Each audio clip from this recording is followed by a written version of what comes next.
सकाळी पहाटेचा पहिला किरण फुटायच्या आधीच माया उठते. घरातले सगळे लोक अजून झोपेत असतात, पण तिचं आयुष्य मात्र दिवसाच्या सुरुवातीपासूनच धावायला लागतं. चुलीवर चहा, मुलांचे डबे, नवऱ्यांचा नाश्ता सगळे ती हसतमुखत करते. तिचं हसू मात्र कधी कधी थकायच्या मागे हरवतं. कोणालाही जाणवत नाही की ती माणूस आहे. तिचीही भावना असतात, स्वप्न असतात. रात्री सगळे झोपले की ती शांत बसून विचार करते की माझं आयुष्य असंच का? मी स्वतःसाठी कधीच काही केले नाही का? एक दिवस तिने ठरवलं की आता मी माझी ओळख निर्माण करणार. तिने शिवणकाम शिकायला सुरुवात केली.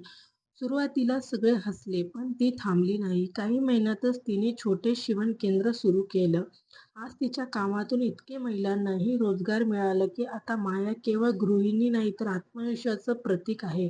ती म्हणते की स्त्री आयुष्य इतरांसाठी जगायचं नाही, तर स्वतःला ओळखायचं असतं. शिकवण: एक स्त्री जगायला आडवते, पण स्वतःलाही विसरू नये. तिच्या आतील शक्ती ओळखली तर अशक्यताही शक्य होऊ शकते.